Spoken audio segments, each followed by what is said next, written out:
Ujian pertama itu di November nanti. Tanggalnya belum bisa saya sampaikan ya semuanya, karena ini masih sedang kita rencanakan tanggal untuk seleksi kedua. Tapi kira-kira,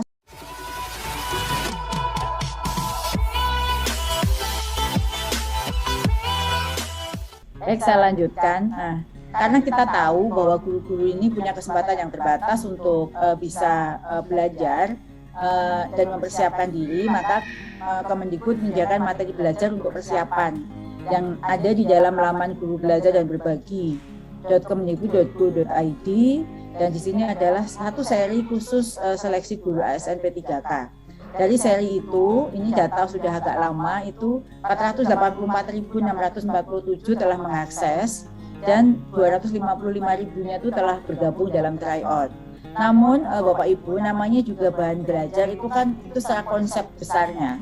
Pada saat latihan soalnya ya tidak sama persis, tetapi memang teman-teman harus belajar dari modul itu kira-kira itu gambaran ke tingkat kesulitannya, substansinya, model soalnya, gambaran ujiannya itu seperti itu. Tetapi sepertinya teman-teman guru keliru memaknai sehingga dianggap kok tidak sama.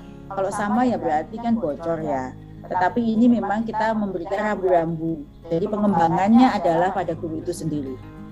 Nah, kalau ada yang tadi kalau saya dengar di Wonogiri mungkin banyak daerah juga yang sulit sinyal, kami sudah menyediakan modul-modul yang sudah kita kirim ke dinas masing-masing, itu hard file dalam bentuk soft file yang bisa digandakan dalam bentuk flash disk, yang itu sama persis dengan yang ada di laman ini dan dapat digunakan secara offline. Sudah kita kirim juga. Lah Bapak Ibu yang saya hormati, ini saya melaporkan dulu ada perubahan lini masa.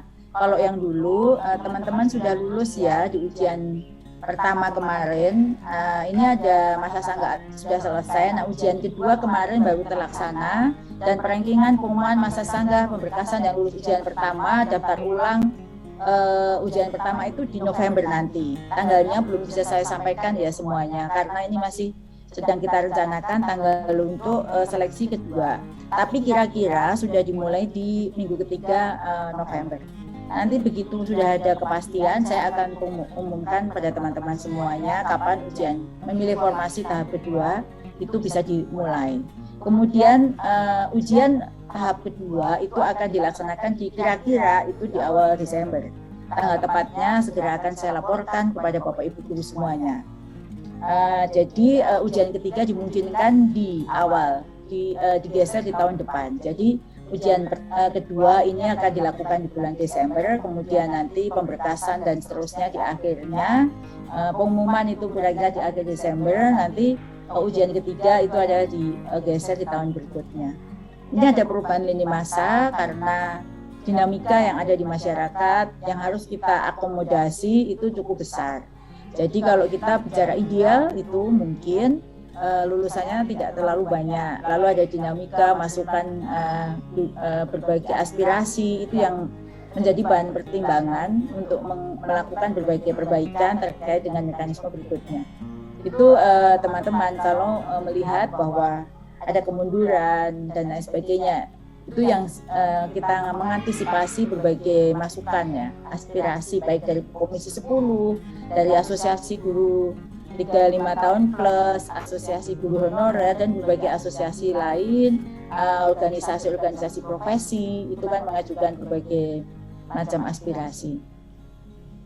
Bapak Ibu yang saya hormati, jadilah formasi kita di tahun ini dari perhitungan kebutuhan Kemendikbudristek 1.002.000, dan itu sudah dituliskan dalam undang-undang APBN terkait dengan penggajiannya. Namun kalau tadi pagi atau sejak semalam itu di IG saya banyak pertanyaan, saya minta bersungguh-sungguh untuk belajar, tetapi ada yang mengatakan buat apa bersungguh-sungguh belajar toh formasi tidak tersedia, Kemendikbud tidak menyediakan formasi.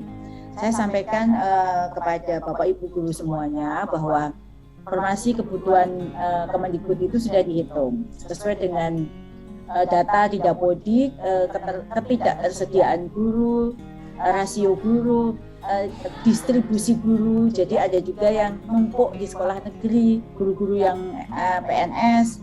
Dengan memperhitungkan berbagai hal tersebut, maka kebutuhan formasinya 1 juta. 1 juta yang kita ajukan kepada Menpan RB. Namun dalam saat ini Menpan tentu menginginkan ajuan itu dari daerah. Dari daerah itu karena yang mengetahui perhitungan kebutuhan dari Kemendikbud itu sebagai bahan analisis, lalu yang pasti tahu sekali berapa kebutuhannya adalah daerah, BKD, maka BKD yang mengusulkan kepada Menpan. Dan usulan itu ternyata tidak semua daerah mengusulkan, tidak semua daerah mengusulkan sesuai dengan kebutuhan, dan tidak semua daerah mengusulkan. Ada 2 provinsi yang tidak mengusulkan, Provinsi Jambi dan Provinsi Sumatera Utara. Yang lain-lain mengusulkan tetapi tidak sama. Sehingga hasil ini sebenarnya Bapak Ibu perlu tahu bukan dari Kemendikbud, tapi formasi yang tersedia ini adalah usulan dari daerah yang sudah dikonfirmasi oleh Menpan. Berbagai pertimbangan ya, mungkin daerah mempertimbangkan kekuatan anggarannya, mempertimbangkan banyak hal sehingga usulannya tidak sama. 50% saja hasil perhitungan Kemendikbud yang masuk. Jadi jadilah 506. Jadi 506.000 formasi itu kalau kita lihat proses sampai ada formasi itu bukan dari Kemendikbud. Kemendikbud mengusulkan kebutuhan, Menpan itu memfasilitasi dengan mempertemukan BKD apakah perhitungannya dari Kemendikbud itu sama dengan yang ada di daerah, maka terjadilah formasi itu sebenarnya usulan daerah. Nah, Bapak Ibu, bagaimana dengan kondisi sekarang? Probabilitas Bapak Ibu menang dalam usulan berapa kesempatan yang boleh, yang masih ada, kira-kira seperti ini. Formasi yang tersedia itu 506.000 ya. Pelamar yang terdaftar di dalam yang lulus administrasi itu 925.637 seluruh Indonesia. Ujian tahap 1 itu ujian tahap 1 itu 629.501 ya, 501. Kemudian 68% saja yang berhak untuk ujian tahap 1. Tahap selanjutnya ditambah 296.136.000. Dari 629.501 itu formasi yang dilamar itu 326.478. Jadi yang berhak ikut ujian tahap 1 itu adalah guru kriteria 1 dan 2. 1 guru honorer di sekolah negeri, 2 K2 yang terdata di database BKN. Guru swasta dan lulusan PPG belum bisa ikut di ujian tahap 1 ini. Formasi yang dilamar itu dari semua tersedia formasi itu baru 326.478. Ada formasi yang kosong yang tidak dilamar tahap 1 cukup besar, 36%.